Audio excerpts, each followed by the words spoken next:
Inicio grabación y listos. Vale, hago esto completo. Aquí está.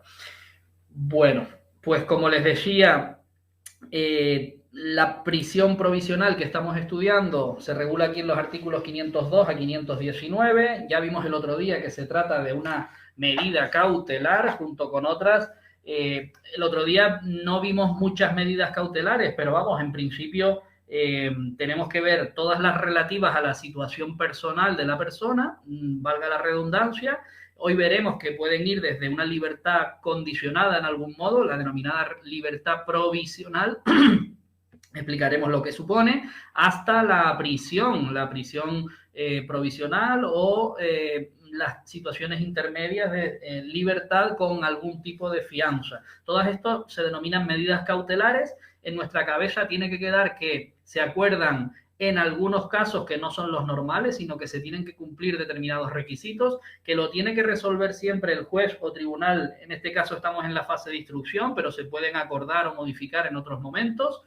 Por lo tanto, el juez que esté a cargo de la investigación en este caso, o enjuiciamiento si estamos en fase de enjuiciamiento. El juez mediante auto, ¿vale? Nos tenemos que acordar de eso. Y ya esa parte de que es por auto ya nos va a dar la pista de que siempre va a estar motivado. En la motivación que el juez ponga en esa resolución va a ir por qué se ha planteado alguna medida cautelar, cuál de los requisitos se cumple o si son varios que se cumplan todos, y si se ha hecho algún trámite, como hoy veremos, la comparecencia necesaria de prisión, el resultado que ha tenido, ¿vale? Eso todo se tiene que plasmar en el auto, no solo para que se acuerde la medida y sea efectiva, sino también y sobre todo para darle la oportunidad de recurrir, es decir, de defenderse o de oponerse a esa medida a la persona que lo sufre, al preso preventivo, al detenido que se le prorroga una detención, ¿vale? Hoy vamos a ver también los plazos que tiene la detención. Pues eso, y los distintos recursos que puede hacer. Por eso tiene que ser motivada la resolución y va a ser siempre que se tenían que dar. Como requisitos objetivos, necesitamos que la medida de prisión provisional sea necesaria en el proceso, ¿vale? Y lo sea también porque va a evitar o va a impedir algunos de los males, vamos a llamarlo así, o motivos que se tienen que dar. Pero también el juez va a tener que valorar que no exista otra medida menos gravosa para la libertad de la persona. ¿Esto qué quiere decir? Que si nosotros solucionamos alguno de los problemas que nos va a dar dejarlo en libertad a las personas, como van a ser lo que estuvimos viendo, riesgo de que se fugue o que no esté presente en los distintos trámites, evitar que altere, modifique o destruya pruebas que van a ser necesarias en el procedimiento, o incluso que actúe contra testigos perjudicados, víctimas, etcétera. Estos tres objetivos, vamos a decirlo así, o motivos bastantes que llama la ley, si los puedo evitar con una medida menos gravosa, supongamos retirada del permiso, algún tipo de prohibiciones, ya decíamos el otro día que se tiene que optar por las medidas menos gravosas. Pero si no existe ninguna o el juez tiene la más mínima duda de que pueda causar el mal que pretendemos evitar, tendrá que acordar la prisión provisional. Todo eso lo fundamentará y lo motivará en su auto, ¿vale? Añadíamos unos requisitos relativos a la pena, en concreto a las penas máximas, y unos requisitos relativos a las circunstancias que queremos evitar, ¿vale? La mejor manera de aprendérselo es esa. El punto 1 del 503 se refiere a los plazos máximos de la pena, a la duración máxima de la pena. Ahora explico los dos conceptos de pena que necesitamos saber. Y el punto segundo con el tercero son los motivos bastantes que se tiene que dar alguno de ellos, ¿vale? Para que se pueda acordar la prisión provisional, que es la medida en la que estamos intentando acordar, ¿vale? Hablábamos que a priori, con carácter general, nos situaremos en una pena, unos hechos que tengan relevancia penal, es decir, que el Código Penal los considere un delito o varios delitos, pero la pena máxima sea igual o superior a 2 años de prisión. Aquí siempre mencionábamos el supuesto de Pantoja, que fue uno de los casos más llamativos en los que, siendo la pena no superior a 2 años, se acordó esa prisión provisional. Bueno, pues no es obligatorio porque nos permite acordar la inferior solamente en el caso de que el investigado tenga antecedentes no cancelados por delito doloso. El otro día explicamos qué es un delito doloso frente a los posibles delitos imprudentes, ¿verdad?, cometidos por imprudencia. Y lo que me quedaba por aquí es distinguir simplemente por qué hablamos de una pena de 2 años, ¿vale? El Código Penal el Derecho Penal distingue las penas en abstracto cuando se refiere a lo que dice el Código Penal. Un robo está castigado con una pena de 1 a 4 años, un robo con fuerza. Bueno, lo que diga el Código Penal. En cada delito le pone una pena, un hecho que describe como delito, si se cumple exactamente se habrá cometido el delito, y una pena que se le une a continuación con una horquilla, un rango, unos márgenes de 1 a 4 años. Bien, eso es lo que denominamos o podemos llamar pena en abstracto, que es la pena para cualquier supuesto de robo. Ahora bien, mi robo no es igual que el robo del vecino. Yo cuando robe algo quiero que se me enjuicie por ese hecho en concreto. Y dentro de la horquilla se me va a condenar finalmente a una pena. No es lo mismo 1 año que 4, ¿verdad?, de prisión. Luego entonces al final tenemos el segundo concepto, la pena concreta. La pena en concreta, en el caso concreto. Esa ya no es la pena genérica en los márgenes que nos da el Código Penal, sino la pena que se me impone a mí, fulanito González Pérez, por el hecho en concreto cometido en la madrugada del día tal. ¿Vale? ¿Se entienden los dos conceptos? Vale. Para este primer requisito hablamos de la pena que pone el Código Penal, ¿vale? Pena en abstracto. Que la pena en abstracto para ese delito sea igual o superior a los 2 años. Si fuera inferior, que la persona ya tenga antecedentes no cancelados por delito doloso. ¿Y vale cualquier delito o tiene que ser el delito mismo por el que estamos investigando? Pues aparentemente nos vale el mismo delito, porque no nos establece la ley nada más, derivados de una condena por delito doloso. Punto y final, no nos establece nada más. Así que un simple antecedente por una conducción bajo los efectos del alcohol ya cumple esto y me podrían enviar a prisión por tener antecedentes por un delito doloso, ¿vale? Bueno, la segunda parte, ¿cuáles son los motivos bastantes para creer que una persona es responsable del hecho, del delito? Pues el juez será el que valore atestado, diligencias practicadas, los hechos, el perjuicio causado, lo que dice el testigo, lo que dice la víctima, y tendrá que justificarlo en el auto, ¿vale? Lo importante es saber que nos añade el articulito 503 que la medida tiene que estar justificada en atención a evitar cualquiera de estos 3 requisitos. Riesgo de fuga, ya lo explicamos, la persona se va. Alteración, modificación o destrucción de pruebas, ¿vale? Tenemos miedo de que destruya cualquier tipo de prueba. O evitar que actúe contra bienes jurídicos de la persona jurídica. Cuando vean lo de bienes jurídicos es...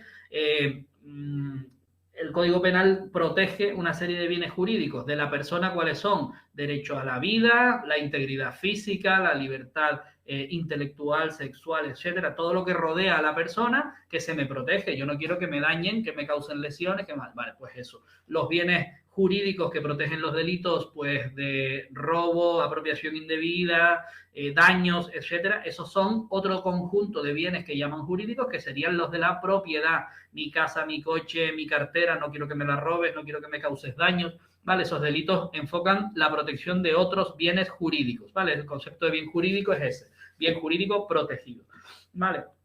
Miren, en algún caso también nos dice el artículo que a pesar de que la pena en abstracto del Código Penal para ese delito no fuera igual o superior a los 2 años, sino inferior, ¿vale? La pena máxima, pero existan los motivos que hemos visto, motivos racionales para creer que esa persona es responsable del hecho y debidamente justificado por la resolución del juez, se podría acordar la prisión siempre y cuando intentáramos evitar que el investigado cometa nuevo delito. Vaya, cómo me salía esto. Cometa un nuevo delito, ¿vale? Este no es uno de los requisitos que hemos visto, riesgo de fuga, pruebas o atentar contra la persona, sino cometer, riesgo de reiteración delictiva. En estos casos, cuando además concurra que se trata de una persona, pues prácticamente que tiene organizada su vida cometiendo delitos, que se gana la vida así porque nos habla de banda organizada, o el concepto puro penal de habitualidad. El delincuente habitual, el reo habitual, es el que en todas sus conductas y su modus operandi, su modus vivendi, su forma de vivir, incluye la comisión de distintos delitos, ¿vale? El reo habitual conocido, pues ese es el concepto para esta habitualidad. En esos casos no tenderemos al límite de 2 años de prisión. Se considera que si se dan estas características, banda organizada, habitualidad, podemos acordar la prisión provisional. Es más grande el proteger a la sociedad de que cometa un nuevo delito a que le apliquemos un criterio. Bueno, y luego la ley nos lía un montón con el artículo 504. Si ustedes lo leen, tiene 2 pequeños párrafos, pero nos lía un montón con plazos máximos y con las prórrogas. ¿Nos preguntan esto en los exámenes? Sí, estos son los artículos que les gusta, sobre todo a los que ya han ido a varios tribunales, son veteranos y buscan, ya les hemos dicho que cada vez son más literales en las preguntas. Pues bueno, estos son preguntas literales de aprenderse sí o sí de memoria, ¿vale? ¿Cuánto dura la prisión? ¿Cuánto puede durar la prisión provisional? Recuerden que es una medida que mantiene en prisión a una persona que no ha sido condenada todavía. Está en un procedimiento, pero no le hemos condenado. Ni siquiera le hemos condenado en primera instancia para que recurra, no. Esta persona está como medida cautelar. ¿Esto puede permanecer así en el tiempo? No, tiene unos límites. El articulito se resume en todo este cuadro, ¿vale? Lo que nos interesa saber, por un lado, es, en el caso en concreto, cuál ha sido el motivo o requisito que se ha dado. Tenemos aquí los 3 que tienen que cumplirse para acordar una de esas medidas. Por otro lado, ¿cuánto dura la prisión máxima en función de la pena del delito? ¿Vale?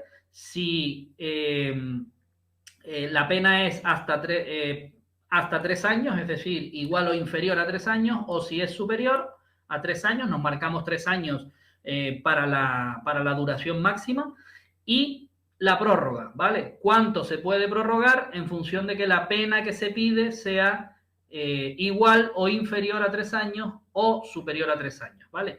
Una vez que sabemos eso, pues ya hay 2 o 3 cositas más que nos dice el artículo, pero bueno, vamos a ver un poquito el cuadro este. Si hemos acordado la prisión provisional por riesgo de fuga del delincuente o bien que ataque a los bienes jurídicos protegidos de la víctima, nos quedaríamos que la duración máxima de la prisión provisional es 1 año si la pena es igual o inferior a 3 años, o 2 años si la pena es más de 3 años. Yo creo que leyéndolo un par de veces se entiende. Y por otro lado, ¿esa prisión provisional se puede prorrogar? Sí, nos lo dice la ley. Nos lo dice que si la causa no pudiera ser juzgada en los plazos máximos que establece la ley, ¿vale? En los plazos máximos de la primera prisión provisional, el juez podrá acordar una sola prórroga, o sea que este concepto de prórroga sabemos que es una sola vez, ¿vale? Y lo hará por el determinado tiempo. 6 meses si la pena que estamos barajando en el asunto es igual o inferior a 3 años. Y hasta 2 años, 2 años más, ¿se entiende? Si la pena es superior a 3 años. ¿Vale? No se aprendan esto en el sentido de que es 6 meses o 2 años, ¿vale? Es hasta 6 meses. No, nunca nos dice el artículo que sea obligatoriamente los 6 meses. Pueden ser 5, pueden ser 4, sí. Hay alguna pregunta por ahí, sobre todo en los prácticos de gestión, lo hemos visto, en la que nos dice que la prisión provisional podrá prorrogarse y las respuestas son 10 meses, 8 meses, 4 meses y luego no podrá prorrogarse o una sola vez por 4 meses. La respuesta correcta será la que sea inferior a 6 meses. Es una trampa que nos hacen. Nosotros solemos aprendernos 6 meses, 3 años, 2 años para 3 años. Y no entendemos que la ley nos dice hasta 6 meses, ¿vale? Quedarse muy bien con las coletillas de los plazos. Igual que aquí nos está diciendo igual o inferior, ¿vale? Igual o inferior a los 3 años, por lo tanto 3 años va a ir con 6 meses, pero 3 años y un día ya pasaría a que podemos prorrogarla hasta 2 años, ¿vale? Y por otro lado, lo del hasta. ¿Se podrá prorrogar una pena si el delito, yo qué sé, el delito está castigado con 4 años de prisión? ¿Cuánto cabría prorrogarla? Pues mire, cabría prorrogarla hasta 2 años, pero si la respuesta solo tengo 1 año, tendré que marcar esa porque alguna es correcta. ¿vale? No será la más correcta, pero esa, ¿vale? No sé si se me entiende. Esto es bastante importante, no solo aquí, sino en muchas otras preguntas de plazos, donde la forma de preguntarnos nos puede fastidiar. Voy a ver si se entiende. Salgo de aquí. Vale, de momento no hay voces de alarma. Entiendo que entre lo que se han leído y más o menos el cuadrito se entiende, ¿vale? Bueno, si no, pues me preguntan y lo volvemos a ver. Si, por el contrario, el motivo que justifica ese auto para ingreso en prisión provisional es el miedo o el riesgo a destruir, manipular o alterar pruebas por parte del delincuente, del presunto o del investigado o encausado, la duración máxima de esa medida va a durar 6 meses. Muy sencillo de aprendérselo. ¿Por qué menos? ¿Por qué la mitad de un año? Pues porque se entiende que en 6 meses el juzgado o tribunal ya tiene tiempo de sobra para poner a salvo las pruebas que el otro pudiera destruir. ¿Vale? Si en 6 meses todavía no hemos ido a una entrada y registro o no hemos recabado, pues yo qué sé, la información, documentos, testificales, etcétera, que pueda alterar o destruir el señor, pues oye, es que vamos muy lentos, ¿vale? Y en este caso, como ven, no se admite prórroga, ¿vale? No tenemos duración para ninguna prórroga. Bueno, a partir de ahí, como les digo, ese sería el único cuadrito de datos y de prórrogas que hay que aprenderse, con bastantes plazos. El artículo luego nos da algunas pistas más sobre la prisión provisional. ¿Qué ocurre si la persona está condenada pero ha recurrido? ¿Vale? Que se puede dar, que se suele dar. Nosotros sabemos que para que una persona esté condenada tiene que haber una sentencia que, además de dictarse con condena, sea firme. Es decir, que no se recurra, pase el plazo para recurrir y se convierta en firme, ya nadie la puede tocar, o incluso que se haya recurrido y el recurso ya se desestime. Bueno, pues en esos casos la sentencia sería firme, sentencia de condena, yo empiezo a cumplir como preso directamente cumpliendo una pena, preso definitivo.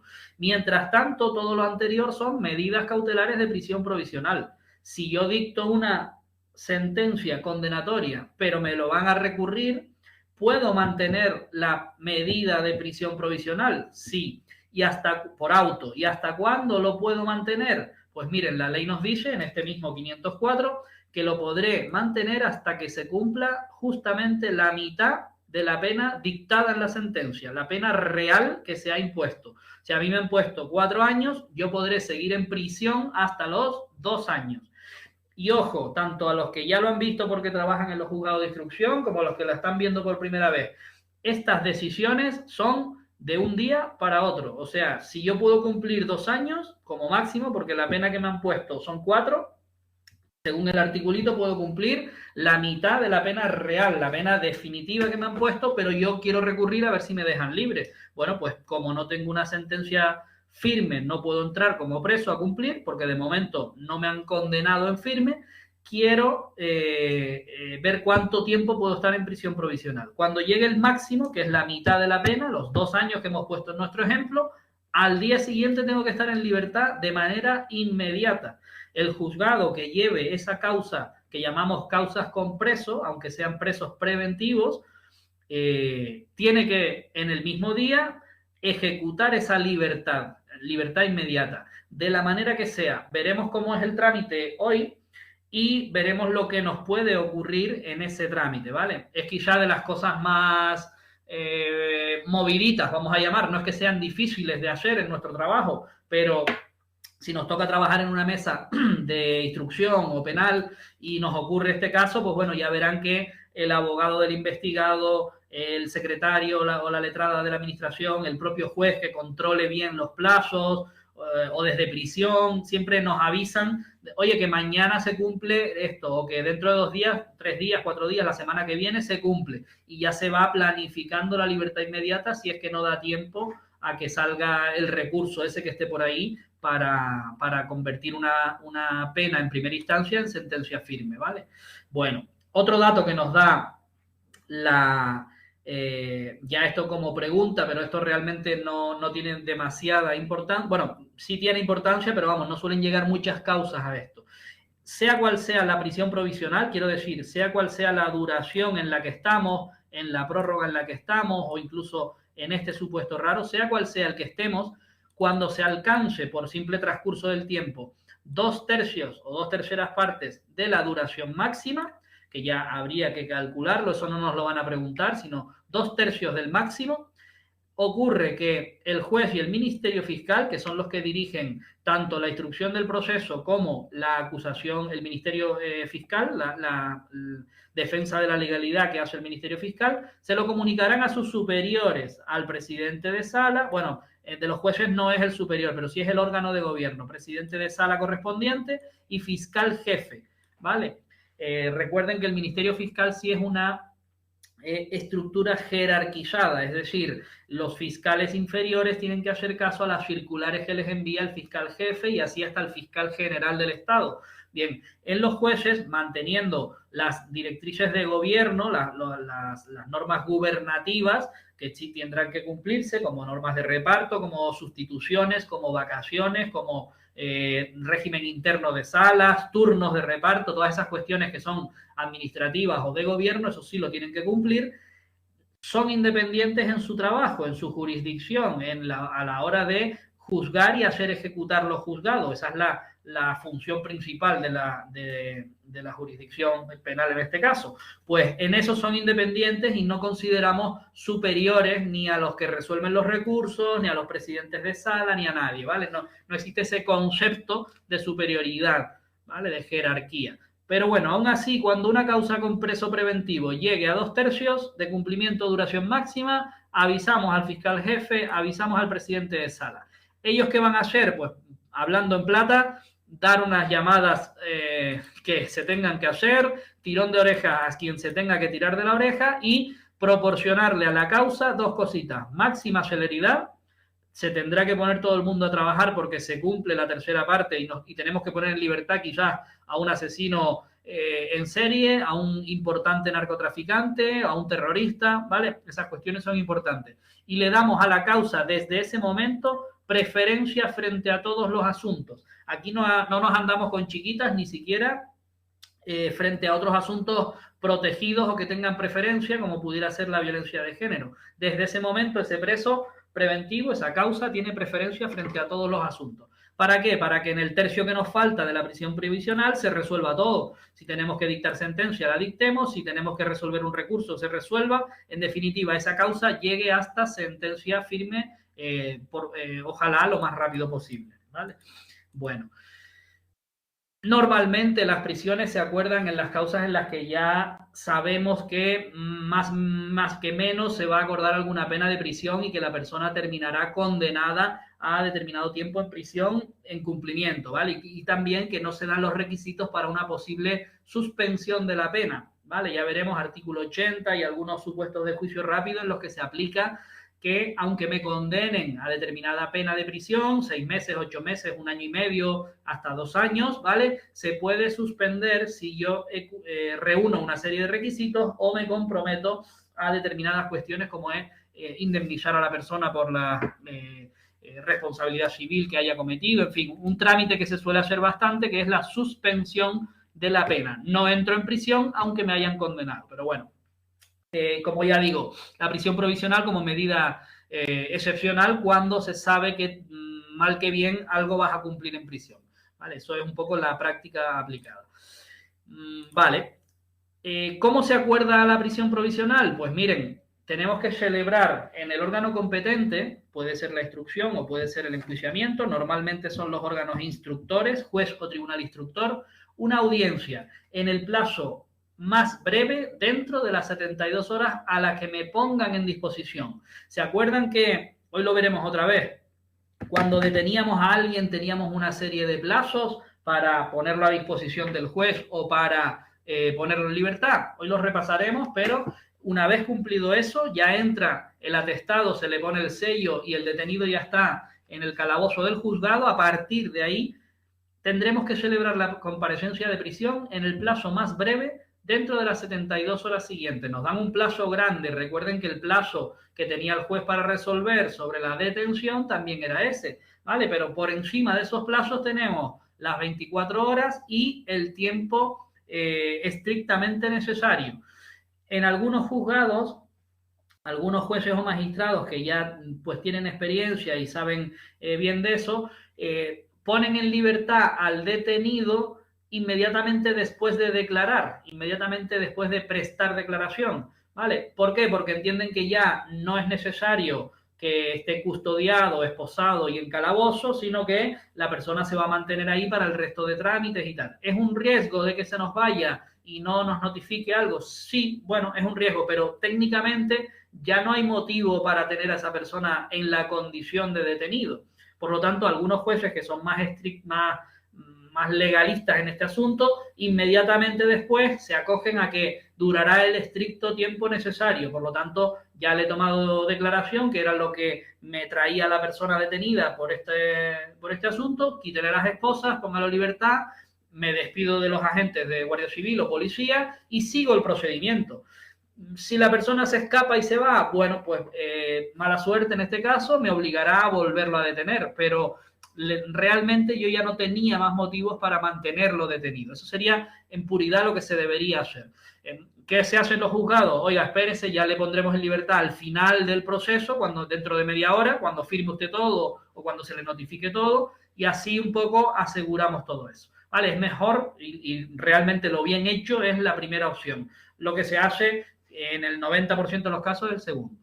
Miren, cuando tenemos al detenido en disposición judicial, se inicia el procedimiento que sea y si procede la prisión provisional, es decir, no lo vamos a dejar en libertad ni vamos a acordar lo que se llama libertad provisional con fianza, sino que es posible que lo mandemos a prisión provisional, visto el atestado y las circunstancias que rodean al hecho, convocamos esa audiencia de comparecencia, la llamamos de prisión, ¿vale? Para resolver sobre esta medida cautelar.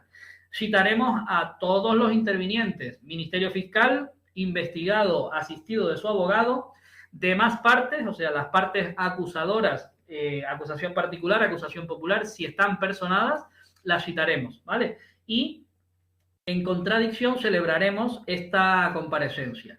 Lógicamente será el Ministerio Fiscal y las acusaciones las que puedan pedir bien la prisión provisional o bien, no se olviden, la libertad provisional. ¿Qué es esto de la libertad provisional?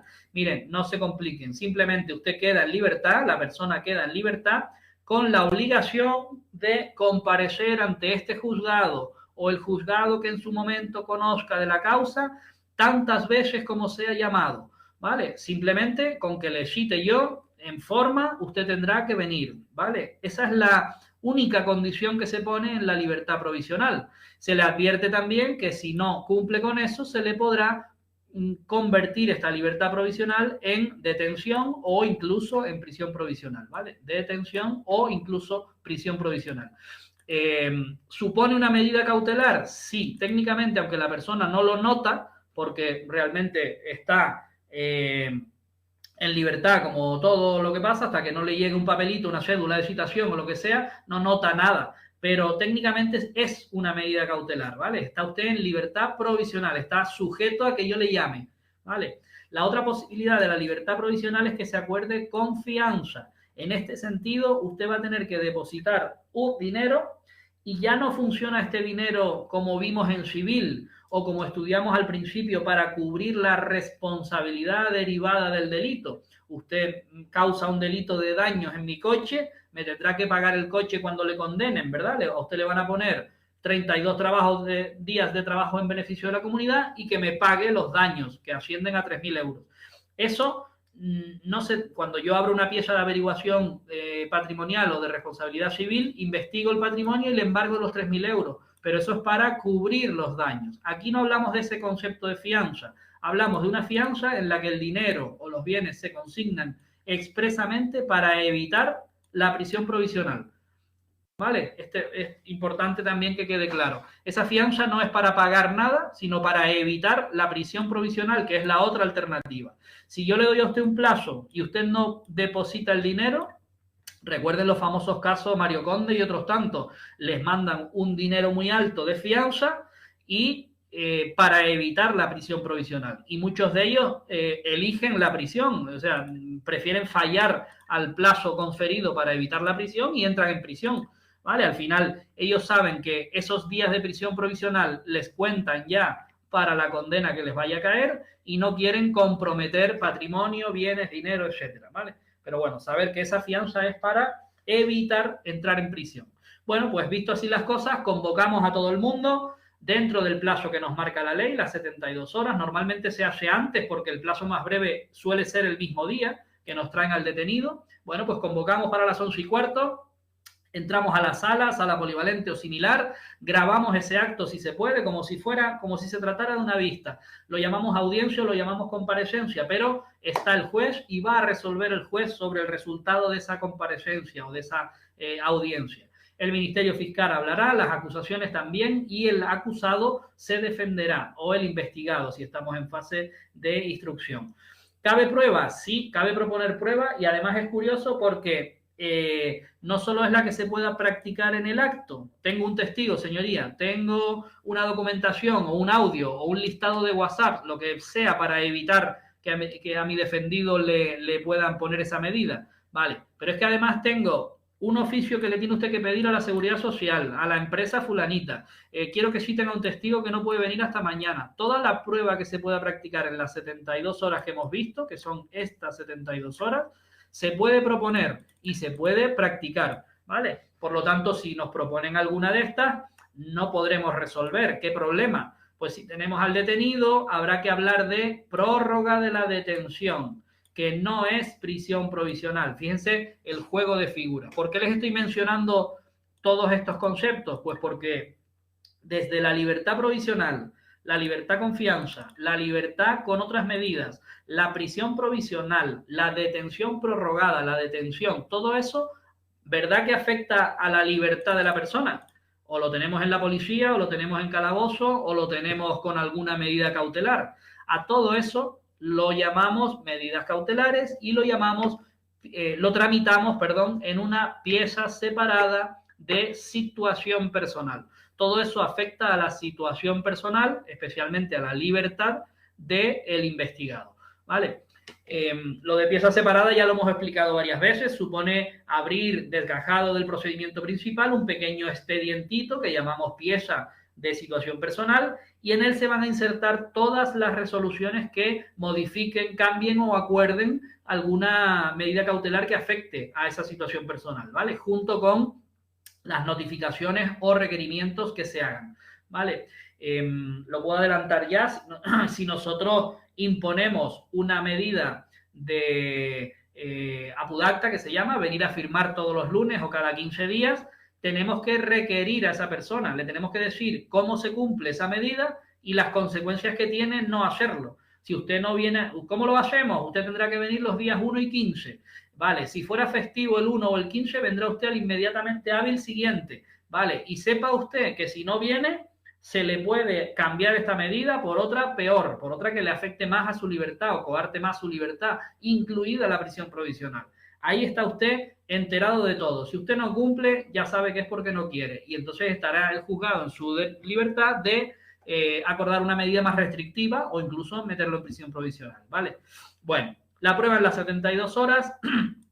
Aquí le ponemos un ojo, ¿vale? Porque esto tiene importancia con las causas declaradas secretas, sobre todo en los sumarios importantes o graves, por delitos graves, complicados, etcétera. Tenemos muchas veces gran parte del sumario o durante un tiempo la causa sujeta a secreto de sumario, donde las partes no tienen por ley acceso al contenido del sumario, ni a las diligencias. Seo, bienvenido. Ya estoy por aquí ya. Me equivoqué y dije que habías ido al hospital. Digo, muchacho. Digo, no, lo rectifiqué rápido, pero al aeropuerto. Sí. Por aquí está Gary. Ah, sí, por aquí está. Sí. Gary, dice Dimas que gracias por haberlo mandado en taxi. Bueno, les pusimos este ojo aquí, pues por lo que les decía, cuando nos encontramos con sumarios en los que total o parcialmente se ha acordado el secreto de sumario, que implica que no pueden acceder a eso. El abogado del investigado diría, ¿cómo me defiendo yo frente a una petición de prisión provisional si no conozco el sumario? Bien, ¿garantiza la ley el acceso? Esta es la clave. En todo caso, esta es la respuesta correcta. en todo caso, sea cual sea el sumario, sea cual sea el secreto que se haya acordado, nos va a garantizar que el abogado pueda acceder, no a todo, pero sí a los elementos esenciales para poder impugnar la privación de libertad. Bueno, pues será el juez y el letrado de la administración los que le digan al letrado, oiga, esto es lo que usted puede ver. Pues imagínense, copia del atestado, pero no de las ampliatorias donde está lo gordo por el que vamos a acordar la prisión provisional. Pero bueno, con esto ya el juez entiende que tiene suficiente para impugnar la petición de privación de libertad, ¿vale? Muchas veces esto es objeto de recurso, se utiliza en los recursos y tal, pero bueno, nosotros lo que tenemos que saber es que el abogado, para no evitar cualquier indefensión, tiene acceso, en todo caso, a los elementos esenciales para impugnar la privación de libertad, para poder en esa comparecencia alegar en favor de su cliente. Bueno, termina la comparecencia con la práctica de prueba que se acuerde y el juez o tribunal, como hemos dicho, resuelve con auto, ¿vale?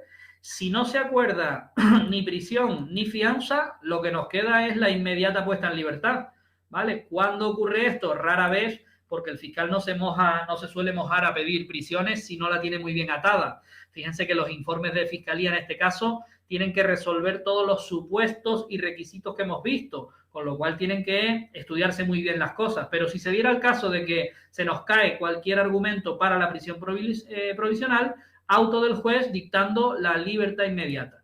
¿Eso significa que se ha terminado el procedimiento? No, simplemente significa que no procede a acordar una medida cautelar. Seguimos con el procedimiento, pero con la persona en libertad. Bueno, el resto del articulito es curioso, se lo hemos puesto a modo de preguntas. ¿Cabría la posibilidad de acordar una prisión o incluso una libertad con fianza si, concurriendo los requisitos del artículo 503, los que hemos visto, riesgo de fuga, etcétera, etcétera, se cumplen, pero por cualquier motivo no se celebra la comparecencia que hemos visto, no se celebra la comparecencia de prisión? Pues la ley lo prevé. La ley en el punto quinto del artículo 505 lo contempla y le da la posibilidad al juez de acordarlo. Y además nos dice que por cualquier razón no se pueda acordar la comparecencia de prisión, no se pueda celebrar. Imaginemos que el detenido ya está dentro de la disposición judicial y ya estamos en las últimas 3 horas. Nos traen al detenido tarde y nosotros hemos tenido por algún motivo tarde también que resolver. Esa detención se va a terminar y procedería la libertad. Pero tenemos que resolver si lo ponemos en prisión provisional, en libertad con fianza o en libertad. Por algún motivo no podemos celebrar eso. ¿Qué es lo que ocurre? El juez directamente valora y resuelve. Sin ministerio fiscal, sin abogados, sin las partes personadas. Pero ¿qué dice la ley? Que resuelvo en este momento e inmediatamente convoco una nueva audiencia, reanudando un plazo de 72 horas para una especie de ratificación de ese auto que yo he dictado. La idea de esto es que en algunos determinados casos, por circunstancias extrañas y con una gravedad suficiente en ese sumario, no se nos escape la persona. Hay riesgo de fuga, cumple todos los requisitos, la pena es suficientemente importante, los hechos me hacen determinar prácticamente que esa persona tiene participación, me falta solo el trámite y encima la policía tardó, la luz se fue del juzgado, no pudimos citar a las partes porque no funcionaba el programa, etcétera, etcétera, etcétera, el plazo se agota, nada, dicto el auto, acuerdo la prisión provisional, lo mando 2 días a prisión y en el tercero convoco la audiencia. ¿Para qué? Para ratificar prácticamente, aunque no se llame así, el auto que yo dicté inaudita parte, el auto que yo dicté sin comparecencia. ¿Se puede hacer? Sí. ¿Suele ocurrir? Pues no, prácticamente yo nunca lo he visto que ocurra. Pero puede ocurrir, ¿vale? Bueno, esa es una. Y la otra sería qué tienen que hacer tanto el juez que recibe al detenido como el juez de la causa. Aquí voy a explicar un poquito lo de la competencia, aunque ya lo vimos en la parte general. ¿Qué ocurre si nos ponen a disposición a un detenido si yo no soy el juez que va a conocer de la causa? Lo que nos toca ver aquí ahora no es la parte general que estudiamos así casi de carrerilla, dependiendo de la materia, le le corresponde conocer a este juez. Si es violencia, lo mandamos a violencia de género, lo mandamos a estos juzgados por especialidad. Si los delitos ocurren en este territorio, corresponde al juez del partido. Si es una instrucción, al instructor. Si es un enjuiciamiento, no. Aquí lo que estamos hablando más bien es de qué ocurre si detienen a una persona un sábado, si detienen a una persona un festivo y o bien tiene ya una causa o bien iniciamos una causa por un atestado nuevo, por un delito que se acaba de cometer. Ahí entra en juego la competencia de los juzgados de guardia en fase de instrucción.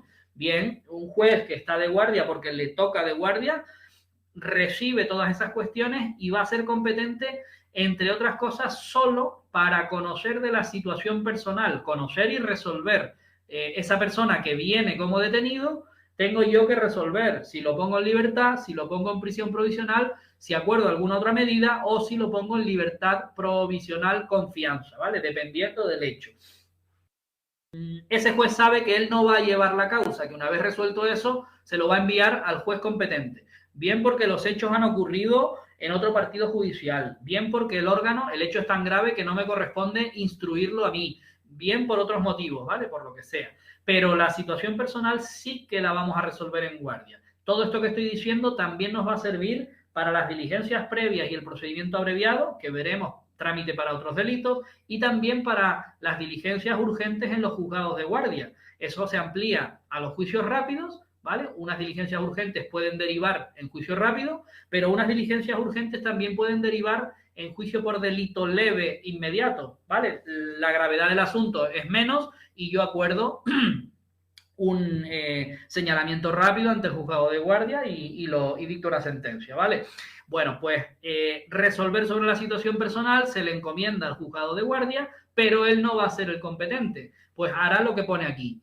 Sí que va a resolver sobre la situación personal, pusimos aquí, incluyendo esta comparecencia de prisión si los hechos dieran para ello, si el fiscal lo pide, y luego el juez de la causa, cuando le llegue el procedimiento, normalmente por lo que se llama la inhibición, dicta un auto diciendo, oiga, ya he resuelto lo que tenía que resolver en guardia, yo no soy el competente porque es un asunto de violencia de género. Vaya al juzgado de violencia de Santa Cruz, ¿vale? O yo no soy el competente porque, aunque me han presentado aquí al detenido, los hechos han ocurrido en Talavera de la Reina. Vaya esto para Madrid. Bien. Cuando llegue al sitio que sea juez competente o tribunal, oímos al encausado con su abogado y resolvemos, aquí sí podemos hablar de ratificar o no, esa medida en su caso que se haya acordado de prisión provisional. Vale. Normalmente nosotros citamos en la práctica también al Ministerio Fiscal y es lo lógico, ¿vale? Aunque aquí realmente el artículo solo nos pone oír al encausado con su abogado. Técnicamente no hace falta, pero el Ministerio Fiscal se le tiene que notificar todo, o sea que él ya de por sí ya vendrá a esa comparecencia si quiere, ¿vale? A esa audiencia. Bueno, resumen que yo les puse más o menos y que tenemos que ver aquí. Todas las situaciones personales que hemos tratado. Hemos visto la mera libertad, se dicta un auto acordando la libertad. Hemos visto la detención, aunque ahora la veremos a fondo, sobre todo en los plazos y las posibilidades de prórroga. Situación en la que nos llega al juzgado, bien puede ser con 24 horas, con 48, ahora veremos, ¿vale? Pero bueno, esa persona que nos viene como detenida pasa a nuestro calabozo, ya tenemos nosotros, porque ya está puesta a disposición judicial, que resolver si prorrogamos la detención, supuestos que se pueden dar, la cambiamos por alguna otra medida, lo ponemos en libertad, le ponemos alguna obligación, ¿vale? O incluso lo mandamos a prisión. Todas esas posibilidades vamos a tener, depende de hechos, requisitos, circunstancias, antecedentes, etcétera, etcétera, ¿vale? La prisión provisional que acabamos de estudiar como simple, como grave medida cautelar, frente a la simple libertad provisional previa constitución de fianza. Recordar esta fianza no como responsabilidad civil, sino como evitar la medida de prisión provisional. Por eso siempre relacionamos estas dos medidas, la prisión provisional frente a la libertad provisional.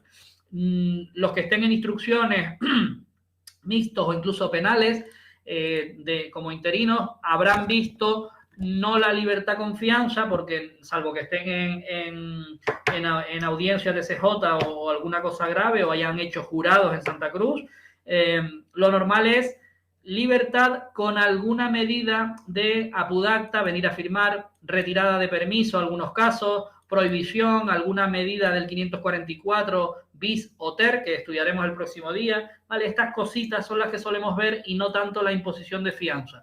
Quizás a nuestro nivel, cuando se trate de algún delito contra el patrimonio bastante grave, en importe, una estafa muy grande, una apropiación indebida bastante importante, cuestiones de delitos urbanísticos o de la construcción, donde se implica gran cantidad de dinero, pues bueno, ahí se puede imponer alguna fianza importante a los investigados, ¿vale? Pero no es lo normal, por lo menos en estos juzgados de base, por así decirlo.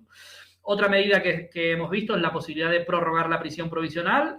Nos remitimos al cuadrito sin mucha complicación, ¿vale? No complicarse demasiado, aprenderse bien motivo, duración máxima y prórroga, y luego los detallitos que nos pone la ley en algunos de estos casos, ¿vale? Pero no complicarnos porque sale alguna pregunta, pero no mucha de eso, ¿vale?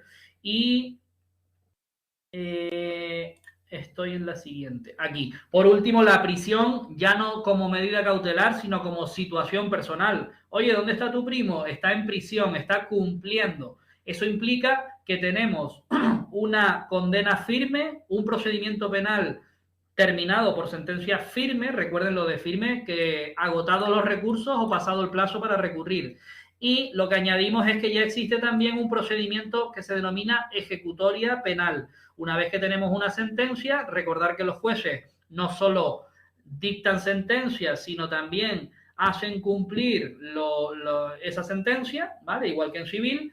Si en civil habíamos abierto una ejecución judicial, aquí abrimos una ejecutoria penal. Los compañeros de penal pues estarán cansados de hacerlo. Cogemos la sentencia, requerimos a la persona para cada una de las penas o medidas que se le hayan impuesto. Si no las cumple por las buenas, las cumplirá de manera forzosa. Con respecto a la prisión provisional y a la prisión, tenemos algo importante que explicaremos al final si me da tiempo, que es cómo se hace cumplir el ingreso en prisión. Es quizás la situación en derecho penal más forzada o más impactante que podemos tener en nuestro trabajo, que es cuando notificamos que una persona va a ir a prisión y no quiere ir o no va en el plazo voluntario que le damos. Ahora hablaremos un poquito de eso. Pues en esos casos hay que obligarle a la persona. Entonces ya mediante las requisitorias o mediante la fuerza se le hace ingresar de manera forzosa en el centro penitenciario. Vale, yo siempre comento aquí, cuando me tocó a mí de interino, que yo empecé de interino en su época, me tocó el Penal 1, un juzgado de Santa Cruz, un juzgado que estaba entonces pues colapsadísimo, un montón de ejecutorias pendientes, yo entré en ejecutorias y bueno, ya llevaba bastante tiempo, pero no dejaba de impactarme ese momento de la notificación. Cuando una persona ha estado muchas veces en prisión no pasa nada, es una más, está acostumbrado y ya es un delincuente habitual. Cuando una persona que ni siquiera tiene los rasgos del delito, sino que ha tenido ese fallo, le han condenado y finalmente tiene que ir a prisión, tipo reincidencia en alcoholemias, alguna violencia de género, de esas que no tienen tanta gravedad, la persona no ha ido a prisión y de repente, plum, se encuentra con el primer ingreso, las reacciones son múltiples, ¿vale? Desde el desmayo hasta la agresividad, ¿vale? Y nosotros pues teníamos de todo. Y bueno, pues en esos casos se llama al compañero de seguridad por si lo consideramos necesario y para adelante, ¿vale? No hay ningún problema. Bueno, nos queda ver simplemente que todas estas situaciones se han resuelto por auto, como venimos diciendo, y contra ese auto cabe un recurso que es de apelación. ¿Dónde se presentará la apelación? A audiencia provincial. Lo elevamos al superior, no es jerárquico, pero es la audiencia provincial para que resuelva, ¿vale? Nos dice aquí la ley, según el 766, en los supuestos de juicio rápido, no le hagan caso de momento a esto, porque tenemos que ver todavía todas las diligencias urgentes y juicio rápido como procedimiento, ya lo veremos, pero sí hacerle caso a que ese recurso contra un auto que mete a una persona en prisión sin sentencia firme, prisión provisional, le vamos a dotar de tramitación preferente. Esto tiene bastante importancia porque si una causa, un recurso llega a la audiencia sin tramitación preferente, estamos hablando de meses para resolverlo. Y son meses que la persona se puede estar, entre comillas, comiendo en prisión sin que luego le den la razón. Y eso se paga, ¿vale? La administración es responsable de cada día de prisión que no tenga que estar una persona dentro, ¿vale? Por eso le damos tramitación preferente y entonces se tramita muchísimo antes por delante de otros recursos, ¿vale? En concreto, para el auto de prisión, es decir, el auto que acordó la prisión, porque fíjense que la víctima puede recurrir si no lo mandamos a prisión, contra el auto que deniega el ingreso en prisión provisional, ¿vale? Cabe recurso por las dos partes. Pues contra el auto que sí lo acuerde, además de la tramitación preferente, el máximo es 30 días. Al no ponernos que son días naturales, entendemos que son días hábiles, 30 días como máximo, ¿vale? Pues tendrá que resolverse por la audiencia con carácter forzoso. A partir de ahí, las formas que tenemos de sustituir una prisión provisional y en atención a alguna circunstancia de la persona que lo va a sufrir, de la persona investigada o procesada, ¿vale? Nos habla la ley primero de la prisión atenuada para supuestos de enfermedad grave, que el juez entienda que la prisión lo que va a hacer es empeorar esa enfermedad o incluso causarle la muerte o casi, ¿vale? Y por otro lado tenemos el ingreso en un centro de rehabilitación para los casos de que la persona con alguna adicción está en tratamiento para deshabituarse o drogas estupefacientes para desintoxicarse.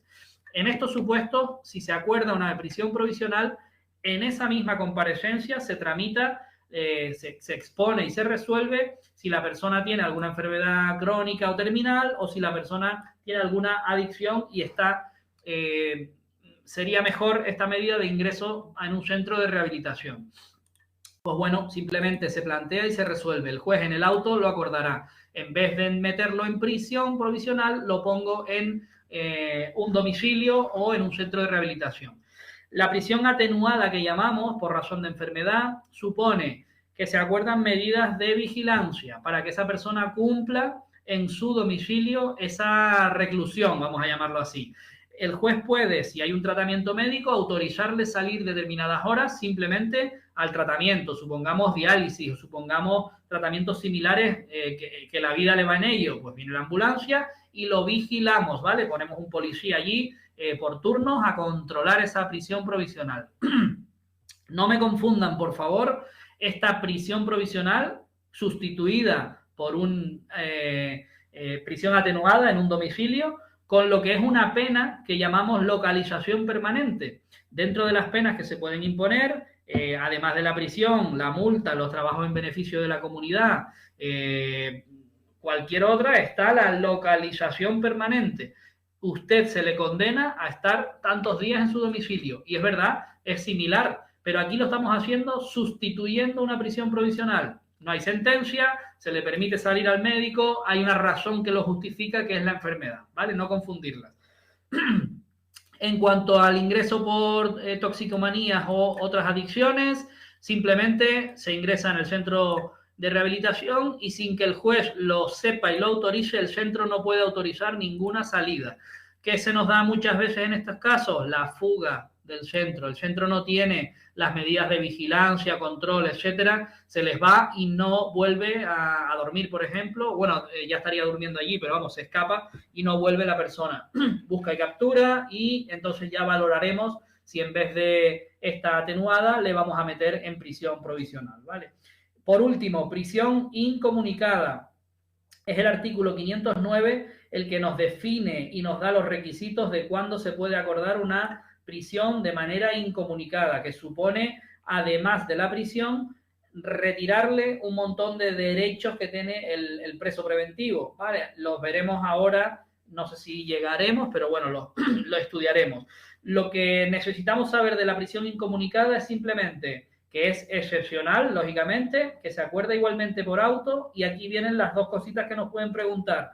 Durará el tiempo estrictamente necesario, primero, y un máximo de 5 días, con el añadido de que en supuestos de banda organizada del artículo 386, terrorismo u otros análogos en los que exista cierta organización delictiva, se puede prorrogar por un plazo, ojo a la coletilla, no superior a 5 días. ¿Se puede prorrogar por 3? Sí. ¿Se puede prorrogar por 2? Sí. Solo en estos casos y nunca más de 5 días. ¿Se puede prorrogar por 5?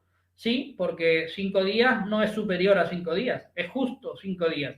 ¿Vale? Si la ley quisiera menos, nos habría dicho inferiores a 5 días.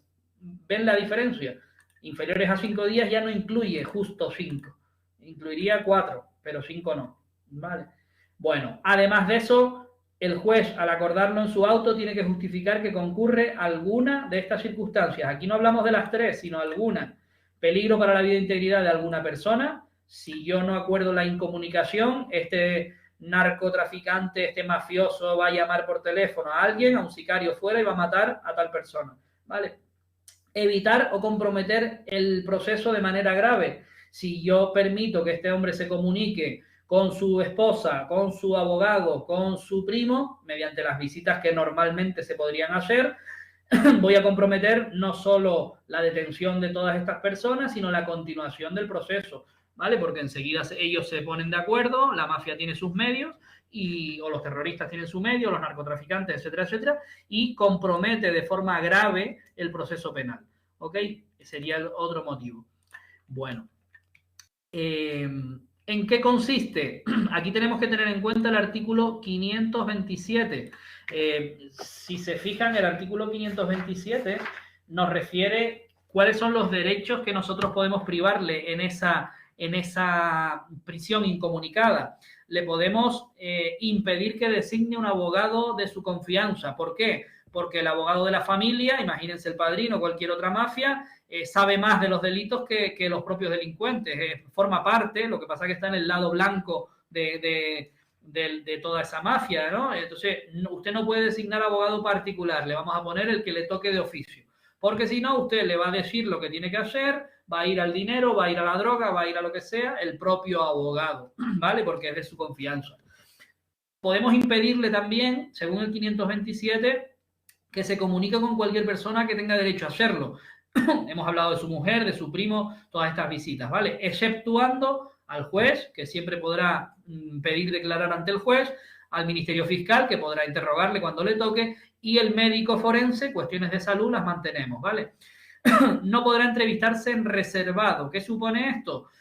Que esas comunicaciones con el abogado de oficio no tengan el carácter de reservado, bien agentes de la autoridad o bien mediante la grabación. Ojo con esto, y los casos que hemos comentado alguna vez de que se impugnen esas conversaciones, si está bajo la incomunicación, eso se podrá registrar o presenciar de alguna manera. Por último, acceder a los elementos esenciales para impugnar la legalidad de su detención. Esto se une al procedimiento que hemos hablado alguna vez de habeas corpus. El mafioso, el detenido, etcétera, etcétera, que además queda preso incomunicado, no puede decir que su detención fue ilegal y solicitar un habeas corpus, poner en marcha todo eso. Podemos privarle de la posibilidad de acceder al sumario a determinadas cosas, porque no solo le sirven para defenderse de eso, sino que le dan pistas de los delitos o de la corrupción que exista, ¿vale? Bueno, eso en el artículo 527 como derechos que se retiran en la prisión incomunicada, en eso consiste. Pero ¿qué sí puede seguir haciendo? Miren, el incomunicado va a poder seguir asistiendo a las declaraciones o a las diligencias judiciales, procesales que tengan que ver con él. Si hay que hacer una entrada y registro, podrá ir. Si hay que hacer un cotejo o una reconstrucción de hechos, podrá ir. Pero el juez tomará las precauciones debidas para que esa incomunicación no se frustre, ¿vale? No se rompa y haya algún tipo de comunicación de hechos, ¿vale? En su celda, en su reclusión, va a poder tener los objetos que se determinen si no frustran la incomunicación. A lo mejor internet, una tablet, un móvil para trabajar, eso no, pero una televisión y una radio puede que sí, o los periódicos, o un libro que quieras leer, eso puede que sí se le permita, ¿vale? Tener esos determinados objetos. Recuerden que en prisión lo que te puedas pagar y no se prohíba, lo puedes tener, ¿vale? O sea que al final un poco esas cosas sí se te permitirían. No podrá realizar ni recibir comunicaciones, lo mismo que dice el 527, salvo que el juez la autorice y no perjudique a la incomunicación. Y por último, no solo un forense, sino derecho a ser reconocido por un segundo médico forense. Aquí también se le asistirá médicamente y se hará el informe con las precauciones o medidas que fueran necesarias al estar incomunicado. Hemos visto la duración, hemos visto los supuestos en que se puede prorrogar, hemos visto para qué sirve y hemos visto qué derechos se le pueden quitar. La prisión incomunicada queda finiquitada. Miren, les voy a hablar, yo creo que si me da tiempo, perfecto, de lo que les decía al principio. Cuando tenemos que ingresar en prisión a alguien, ¿vale? Tenemos el auto que ha dictado el juez y nos toca, como funcionarios, dar la mala noticia y entregar las copias, hacer el trámite para que esa persona del juzgado termine en la Tenerife 2, ¿vale? En el centro penitenciario. Bueno, pues todo tiene su cauce. El auto se debe notificar. Bien, y ahora nos tenemos que plantear dos supuestos. No es lo mismo un ingreso voluntario. El ingreso voluntario es aquel que se tramita o que se realiza cuando la persona va a cumplir una pena, cuando ya tenemos la sentencia, cuando ya tenemos todos los recursos resueltos y impepinablemente esa persona va a ir a cumplir una prisión. El primer trámite en el juzgado de lo penal o el correspondiente para hacer cumplir esta pena es llamar a la persona y a presencia nuestra requerirle para que en el plazo de 10 días, 20 días, lo que se pueda acordar, porque eso se puede variar, normalmente se dan 10 días, la persona ingrese en un centro penitenciario. Nos manifiestan qué centro penitenciario ingresará, que cumplirá en el plazo estipulado, y ese señor ese día se va a su casa tranquilamente, ¿vale? Ese plazo de 10 días lo utiliza usted como quiera. Ir a la playa, resolver sus asuntos, despedirse de su esposa, sus hijos o quien sea, intentar hablar con su abogado para ver qué prisión le corresponde mejor y manifestarlo para lo que quiera. Pero usted, dentro de esos 10 días, ingreso voluntario. ¿Qué hacemos a continuación? Una vez que está requerido, comunicarlo al centro penitenciario para que lo acepte. Punto pelota y esperar el plazo. Cuando termina el plazo, comprobamos si Prisiones, el centro penitenciario, nos ha comunicado que el día tal por la mañana se presentó con una mochila fulanito para ingreso y lo hemos aceptado porque teníamos ya el oficio de ustedes comunicándolo. Perfecto, ahí ya empieza a cumplir y no tenemos que hacer nada más hasta que termine su condena, su año de prisión, sus 8 meses, sus 10 años y 8 meses, ¿vale? Lo que sea, ya no tenemos que hacer nada porque esa persona está cumpliendo una pena que se le impuso, ¿vale? Este ingreso voluntario sirve para las penas definitivas. El ingreso forzoso se acuerda cuando no se cumple el voluntario o para las prisiones provisionales, ¿vale? La persona pasa de una situación de detenido a preso preventivo y casi ni siquiera le quitamos las esposas. Le notificamos todo y con la misma Guardia Civil que lo trajo detenido, se lo lleva ya en calidad de preso preventivo directo a la puerta de la prisión donde ya saben que va a ir. ¿Cómo se hace todo esto? Les estoy poniendo un poco el caso extremo para que se vea, ¿vale?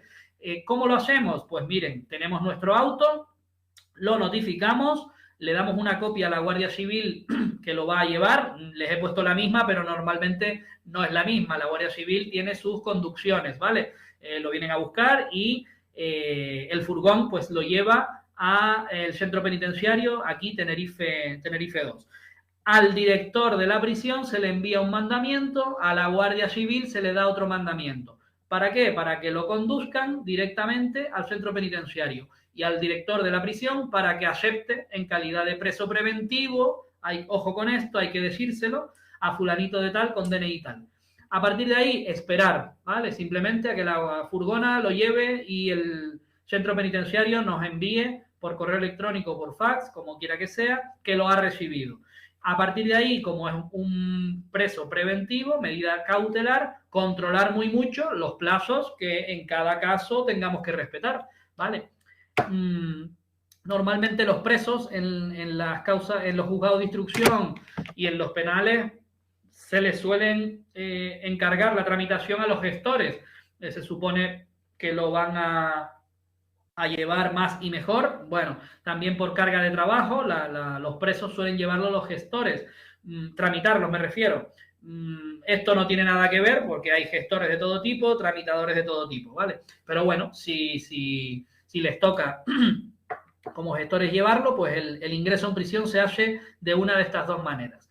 Y la otra parte que les vamos a explicar hoy, y yo creo que con esto termino, son los artículos 512 a 519. Les aviso que esa parte esos artículos están súper superados, valga la redundancia, muy superados por la práctica y por las nuevas tecnologías. Hablamos de las requisitorias. Prácticamente la requisitoria como tal, como publicación, como paso previo a las órdenes de búsqueda y captura, como edictos, como tablón de anuncios, ya han perdido su funcionalidad. Me refiero a los artículos 512, 500, voy a mirarlo exactamente, 502 en especial, la publicación en los diarios de la comunidad autónoma, en la oficina, el edicto, eso ha quedado obsoleto, ya no publicamos ni siquiera edictos en los tablones de juzgado. Ya existe una telematía completa, unos programas y unas bases de datos. Para que no se compliquen, ese modo de requisitoria como llamamiento previo a las verdaderas órdenes a la policía, que es lo que nos interesa a nosotros, está prácticamente superado.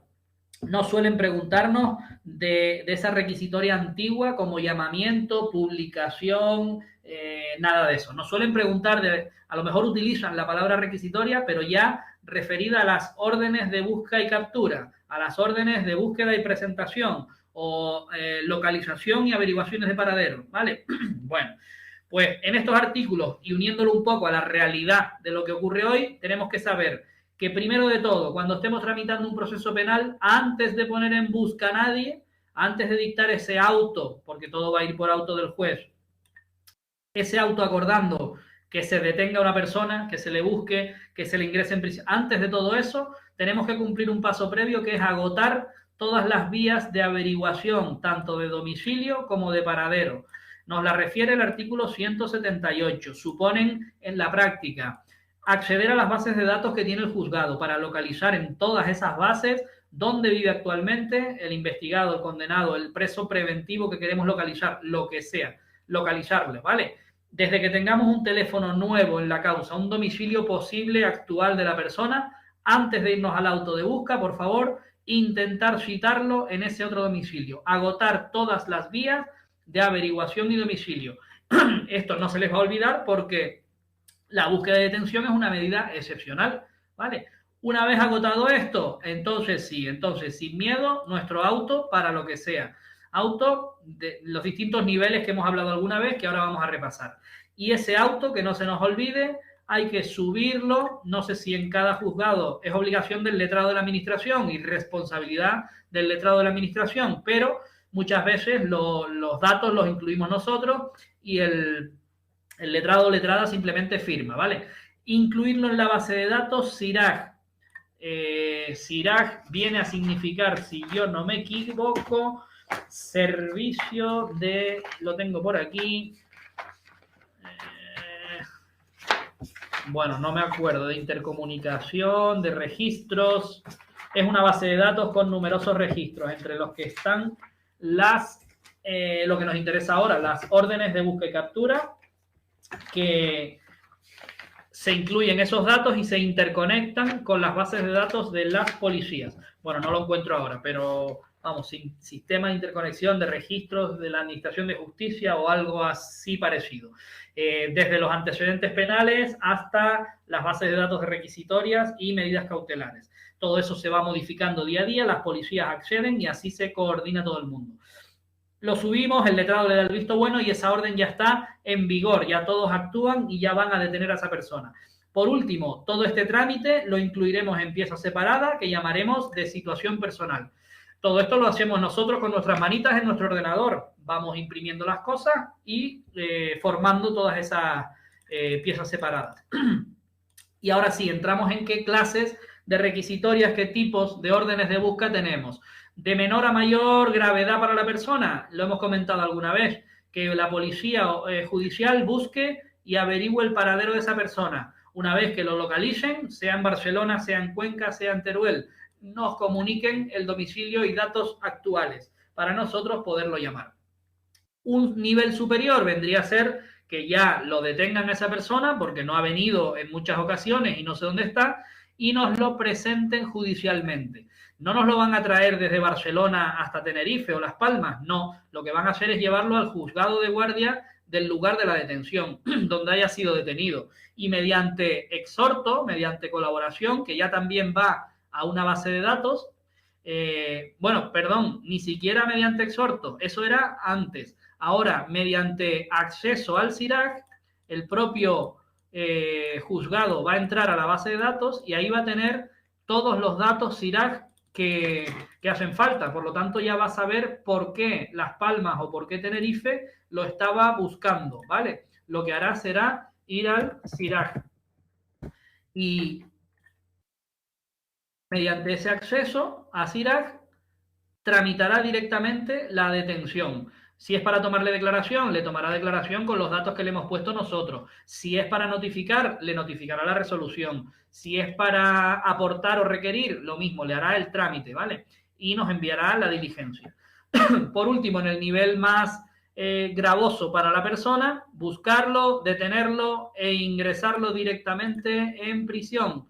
Para estos casos ya se pueden imaginar que hay una sentencia firme de condena, sentencia, ¿vale? Tenemos una sentencia firme, somos un juzgado de lo penal de donde sea, no ha venido la persona, no ha ingresado voluntariamente y lo mandamos detener e ingresar directamente en prisión, ni siquiera me lo traiga, ¿vale?